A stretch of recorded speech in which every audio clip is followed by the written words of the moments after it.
Welcome. I'm Kathleen Hosfeld, Executive Director for Homestead Community Land Trust. Thank you for joining us today for From Scarcity to Scale, a conversation about increasing equity and opportunity for the people of King County through affordable homeownership. As a community land trust, Homestead is expanding on the model established by civil rights era leaders in the 1960s to prevent displacement and help people build wealth.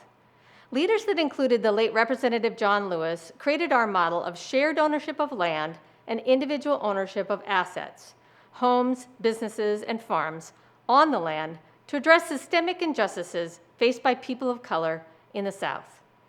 That model, which has since spread throughout the United States, has stood the test of time in its ability to address systemic housing inequities as it continues to prevent displacement. 6 decades later, it is a vital tool in creating permanently affordable homeownership opportunities for first-time buyers, giving essential workers, frontline, and BIPOC residents of King County the opportunity to own a home. Since March of 2020, there's been growing awareness of the need to address racial inequities in homeownership rates and growing resolve to do so. If we're serious about it, however, it means doing things differently. There's a great expression, things are the way they are because they got that way. Said differently, the present system is designed perfectly to achieve the outcome we have today. If we want different results, we need to do things differently. We have visionary cities, philanthropists, and lending institutions who are already doing things differently in order to move us from a scarcity of affordable homes to the scale that we need in our region, even in our state. To share their thinking and encourage others to do so, we've invited them to the discussion you'll see in a few moments. To introduce them and moderate the discussion, I'm grateful to welcome Michael Brown, Civic Architect at the Civic Commons of Seattle Foundation. Thank you, Michael. Thank you, Kathleen, and it's really a pleasure to be here with you and our panelists today. So let me start with a round of introductions. I'd like to first introduce Carla Strickland. Carla is the Vice President of Corporate Social Responsibility at JPMorgan Chase. And Carla has been working with Kat Martin, the Pacific Northwest Program Officer with the U.S. Global Philanthropy Team, made a philanthropic investment in Homestead's capacity to scale the production of for-sale, affordable, and green-built housing. Thank you for being here, Carla. Thanks so much. Next, Tonita Webb. Tonita is the CEO of Verity Credit Union, which she joined after serving at Seattle Credit Union. Verity established a significant line of credit for pre-development expenses to support Homestead's pipeline of 5 projects. This line of credit allows Homestead to pursue multiple housing projects at the same time. Thank you for being with us today. And finally, Mark Santos-Johnson, who is the Community Development and Housing Manager in the City of Renton's Equity, Housing, and Human Services Department. Mark has facilitated numerous partnerships that's led to Homestead's development of the Willow Crest Net Zero Town Home Development, including a partnership with Renton Housing Authority, which contributed the land for Willow Crest. The City of Renton has also provided affordable housing financial incentives and contributed over $300,000 to achieve the net zero standard. Thank you for being with us. Glad to be here. Well, I really appreciate the 3 of you taking time out today, and as important, I appreciate you maintaining COVID protocols today. So appreciate we're all taking care of each other, health and safety. So thank you for that. So I'm going to start with a round of questions, a couple of questions for the 3 of you. First, Mark, I'll start with you and we'll make our way around. What does affordable, attainable home ownership contribute to the well-being of King County as a whole? Why is this so important now? Affordable, attainable home ownership helps support more economically and racially diverse communities throughout the county and provides wealth-building opportunities for low and moderate income households. It also allows these low and moderate income households to achieve their dream of home ownership. and provides them with greater stability and opportunities for their future. This has always been important, but it's even more critical now as housing prices in the region continue to grow, and they grow at a rate that's much faster than what most people can afford. This is creating more gentrification and displacement in our communities and forcing many families to travel farther, spending more time on their commutes, which results in less time with their families or available for other activities. More affordable, attainable homeownership now would allow working households to continue to live in their current communities into the future, providing more stable housing and more stable communities. As a society, we spend almost all of our public and private funding for affordable housing on affordable rental housing. This is very important since low-income households often can't afford to pay market rents in many communities. However, if we don't provide more funding for affordable homeownership, we are effectively telling many low-income workers in high-rent communities that the best they can hope for is a lifetime of subsidized rental housing. To provide more equitable opportunities for low-income working families, it's imperative that more public and private funding be available for affordable homeownership, and that the funding be provided in a manner that recognizes the difference in financing between affordable rental housing and affordable homeownership. It's also imperative that we creatively and strategically work to address the significant gap between the home ownership rates for white households and BIPOC households. In King County, 63% of white households are homeowners, while only 34% of Hispanic or Latino and 29% of Black households are homeowners. I believe that affordable homeownership is one of the best things we can do to address historical racial inequities in our communities and provide wealth-building opportunities for BIPOC families. Tonita. Yes. I'll start with the humanity in it. There are many communities, particularly BIPOC communities, who believe home ownership is not possible. They don't understand the concept of generational wealth. Today, particularly in the Black community, home ownership is going in the wrong direction. And with housing prices skyrocketing everywhere, just not in Seattle, affordable housing is needed more than ever. There are communities who don't think home ownership is for them. They don't even look at how much a house costs. Their goal is to get to the better rental type situation instead of leaving a legacy for their children, their grandchildren, and their great-grandchildren. That dream is disappearing every day for many of our citizens or our community members. So today, it's more than important to act and bring affordable housing into our communities. Thank you. Carla. No, I agree with so many of the points that both Mark and Tonita have brought up. You know, affordable home ownership is so crucial for the strength and stability of our communities. And it has these impacts on not only the families, right? It helps families maintain housing costs year over year. It helps build and strengthen their community ties and ensure that they're long lasting. And it also, I think, importantly, and something that we all focus a lot on is the fact that it helps families build intergenerational wealth, which Tonita was just talking about.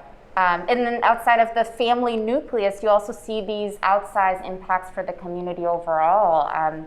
You know, you're seeing that it's helping create jobs. It helps stimulate the economic growth. It helps increase healthier outcomes in the community. And I think, you know, for those reasons and so many others, and especially with what we have all lived this past year and a half, it's really crucial that all sectors and all, you know, stakeholders come together to really ensure that access to affordable home ownership is a possibility, especially for low wealth communities and communities of color. to really ensure that we have a strong region, to really secure the strength of our region. And I think doing so will have just, outsized impacts for us all, and ensure that our future is bright and that every community member thrives. Thank you, Carla. Thank you. One of the words that you use, stakeholders, I want to come back to that in this next question. We hear the word scarcity applied to the lack of inventory of homes that are appropriately priced for frontline communities. Why is it important to build the capacity of nonprofit housing developers, key stakeholder, to address this scarcity? Carla, I'll start with you first. Mm-hmm. While there are many reasons for the scarcity issues that we all have been talking about, in our view, we believe that building and investing in the capacity of nonprofit housing developers is really crucial to tackling that challenge. Our partnership with Homestead Community Land Trust is an example. We provided a seed investment to help them develop a platform to scale their homeownership development model. And through it, they've been able to bring so many other partners to the table and develop a model that, will, it's a goal that they have set in mind, help them reach 1,000 homes in their trust within the next decade. And that type of, investment that we all could be coming to the table with, really to figure out how these organizations that are community driven are thinking about permanent solutions for their communities, are thinking about sustainability and the livability of their neighborhoods. They have these solutions in place, and once you get them the necessary capital and tools and resources, they can bring it to life and demonstrate to other folks in the community how to bring their efforts to scale as well. So we completely believe in that importance of capacity building for the nonprofit leaders in our region, and I think hopefully we'll see that coming to fruition from other folks in the sector as well. Tonita. Yeah, I agree with Carla. We all know it's the right thing to do, and we can't just wish it into existence. So we have to be able to support the organizations who are really willing to take the bold step and build affordable housing, which is very different than low-income housing. Mm-hmm. Low-income housing is profitable, right? So is affordable housing if you're looking long-term. And it was the reason why Verity opened up the line of credit for just the planning of this project, because we believe in it so much. We believe in our community, and everyone in our community deserves an opportunity to prosper. So the scarcity that we're experiencing, we can't prosper under scarcity. And if we allow things to continue as they're going today, we won't see that goal of prosperity for everyone in that community. Thank you. Mark.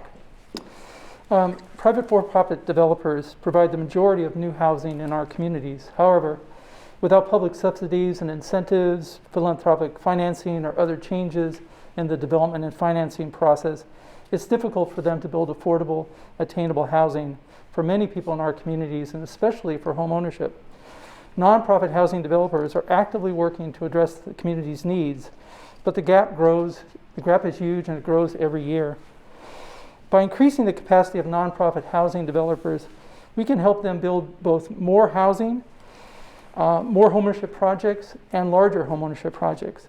By investing and partnering with them, by providing them with financial assistance and other resources, we can help them build more affordable homeownership now, but also be prepared and able to build more affordable homeownership in the future. Supporting and building the capacity of community land trusts like Homestead is critical. CLTs are nonprofit organizations whose mission is to provide permanently affordable homeownership housing. Finally, we want the people who work in our communities to be able to live in our communities where they work. It's not beneficial or sustainable to have communities where only affluent workers can afford to buy a home. And it's unfortunately becoming increasingly more common each year as housing prices surge. Affordable homeownership allows our frontline workers, our police and firefighters, our teachers, our healthcare workers, our working class families who are the backbone of our community to be able to live in the communities where they work. Thank you, Mark. Thank you, three of you, for that. Now I have some targeted questions for each of you. And Carla, I'm going to start with you, representing JP Morgan Foundation. So what do you see as the opportunity to address affordability, sustainability, racial equity, and economic opportunity in home ownership development? Thank you, Michael. We have an opportunity to to consider all of the potential systemic outcomes from affordable homeownership development from the onset, right? Like we can think about how homeownership development can play a role in the livability of a community, in tackling racial disparities, and contributing to the local economy. And sort of going into this process with all of those large outcomes in mind, I think makes a huge difference in the long run. When we think about Homestead Community Land Trust, that's something that is just so appealing about their work and their impact. They're incorporating green building strategies into their model. So at the end of the day, you're not only developing permanent, affordable homeownership options in neighborhoods at risk of displacement, but you're also constructing highly energy efficient homes. You're incorporating community leadership into your model. And at the end of the day, there's this like holistic approach that really takes into account all of these major systemic outcomes from the onset, and you're seeing it in the final product. And I think that's one of the opportunities that we have, right? There's this intersectional approach that we could all take into this work to ensure that we're really driving towards better outcomes in the long run. Tonita, what type of innovation or what types of innovation are required to bring home ownership development to scale? Thank you, Michael. I'm going to start with my own industry. It's no secret. The financial industry was not created to provide home ownership for all. In fact, some can say people were purposely excluded. With that in mind, there have been very little change to regulations, process, and policies. The innovation that I have in mind is all of us financial executives come to the table and demand regulations be changed to include all. The regulations, the financial industry is systemic at its best. And if we're going to provide equity in home ownership, among other things, we have to break the system, which means change the regulations, change the policies, change how we view risk. Stop calling communities risky. Start calling them communities and help them attain their dreams. Income, credit status. That is often caused not because people are irresponsible, not because people are bad, it's because policies force them into a situation. So if we're going to be innovative, let's start with breaking our system and providing equity for our community members. Thank you, Tonita. Thank you. Mark, what types of strategies are needed at the municipal and state government level to support increases in home ownership development? Thank you, Michael. There are so many things that local and state governments can do to support increases in affordable homeownership development. Most importantly, it's invaluable if elected officials and leaders affirm the need for more affordable housing and try to be creative in figuring out the best ways to respond to that. More funding is critical. As well as providing larger amounts of funding for affordable homeownership, it's important that these projects be funded in the same way and, quite frankly, at the same amounts as affordable rental housing projects are funded in our communities. In addition, here's a list of a number of things that people could do in local or state government. You could donate land, waive development fees or impact mitigation fees, provide density or mandatory inclusionary zoning, decrease parking requirements or modify other development regulations, streamline the permitting process, allow greater density or a greater variety of housing types in different selected zones, and support affordable housing demonstration projects. All of these would be helpful in helping communities provide more affordable homeownership. For state government, it would be very helpful if the condo regulations were changed so that nonprofits that are building affordable homeownership wouldn't face the same types of financial risk for unreasonable and expensive construction lawsuits. Affordable housing development is challenging. Affordable homeownership development is even more challenging. And the reason for that is a lack of adequate funding. However, this can be changed if there is a will to do so. Both the public and private sectors, if they lean in and work together, can make a huge difference. They can combat scarcity, they can build capacity, and exponentially expand the amount of permanent affordable homeownership available in our communities. Partnerships are the key. No one organization or entity can solve the affordable homeownership challenges we face in our region. If we work together, we can do amazing things and create life-transforming opportunities for current and future residents in our communities. Finally, a few years ago at Homestead's annual fundraising event, Dr. Euclida Watkins from the Center for Community Progress was their keynote speaker. She encouraged attendees to envision and support a goal of 1,000 new homes in 10 years for the organization. Homestead is currently working to raise the remaining of the funding that they need to build the next 100 homes.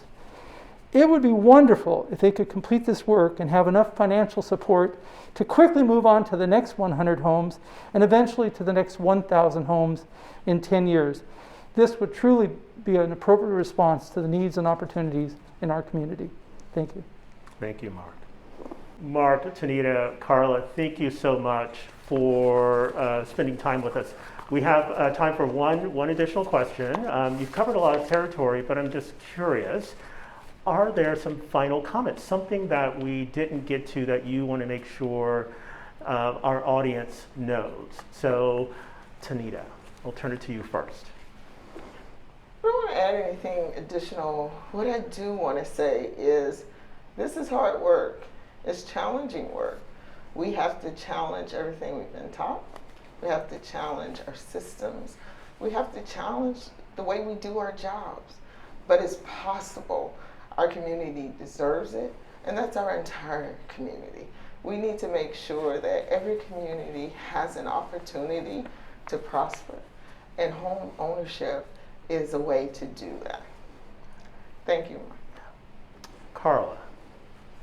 Thank you, Michael. I mean, I think Tonita put it just so well, right? It's we have an affordability crisis in our region. I think we're consumed with the magnitude of the problem, everything from sheltering unhoused community members to this part of the continuum, right? Figuring out how to create affordable homeownership options and actually work with community members to connect them to those options. And I think to Tonita's point, it will take all of us, and we're ready to partner with you all. We're excited about this work, and to just put another pin on it, we hope others are considering partnering with organizations like Homestead Community Land Trust, investing in them, resourcing them to make sure that we're able to get to those solutions faster.